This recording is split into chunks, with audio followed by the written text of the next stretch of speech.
Assalamu alaikum wa rahmatullahi wa barakatuhu. Bandiraɓe sehilaɓe jangiyankoɓe, ene wayno kadi en garti kadi e windande men hande noon eɗen janga hendu ɗo noon ne seeɗi jangude kono wakkil tan Allah walluma mbawa ɗum jangude. Hendu saɗa janga ɗum mbayata kono guttowo ni. hendu wadde mi winoma saɗa masa alkulal qur'ana waɗ 5 ha gayna dow tati hakkude 4 less. Alkulal mum ko ni masirte foftinma. Alkulal kala ngal garanɗa masde waɗ 5 dow mbaɗa tati hakkude mbaɗa 4 less. On saha mbawa dañde alkule ɗe daro masɗe ɗe mbawa fawade hen weeɓa jangude. Kadi mi wino noon masɗe ɗe ko 4 tan, kono so wayani ni jangotako. Koɗe 4 kono ko filla hen ko ɗum addata ha ɗum wawa jangade. ɗum noon bisimillah jangen. Sa, si, su, as ɗon timmi.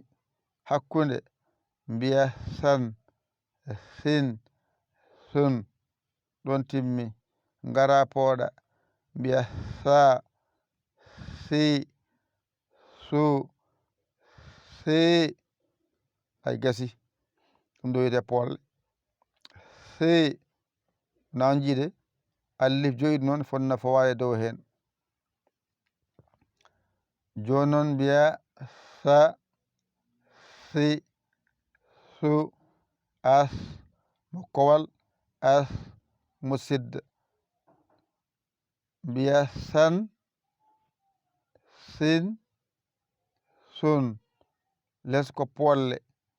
Sa, si, su, si. Sa ƴeewi pular o nan less to. Sa less mum ko sa, si less mum ko si, su less mum ko su, as nan ɗon. Hakkude o san less mum nan ɗon san, sin less mum nan ɗon sin, sun less mum nan ɗon sun. Jippo less ngara pooɗa sa less o nan ɗon sa fooɗi. Si less o nan ɗon fooɗi. Su less o nan ɗon fooɗi. Si less o nan ɗon fooɗi. Ko ni alkulal masirte. Qur'ana arab ummorto ko bange ñaamo faya nano.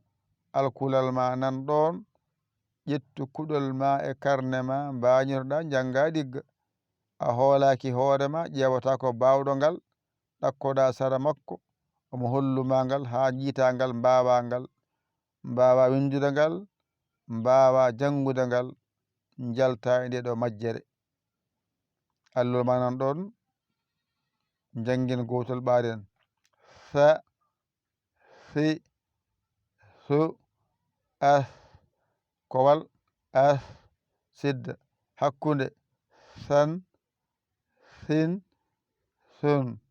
Ngara pooɗa less sa, si, su, si. Ari ardi. ƴettu kuɗol ma e karne ma mbañirɗa janga ɗigga. A hoolaki hoorema ƴeew camorɗomo ɗakkoɗa sara makko ballikinɗa walluma ha jiita lawol. A dañani mon walluma a saggi, noddu en e 00 221 77 906 14 81. mbaɗa yaya mbaɗa li jiya WhatsApp o ngara caggirɗa. A saggani ko ɗum jinmi. Yo Allah wallu, kadi yo Allah newnu, yo Allah reen. O ko musidɗo mon almudo mon giɗo mon sabu Allah, Yaya li Kaolack Sénégal. Alhamdulillahi rabbil alamina. On jarama wa salam nan ɗon.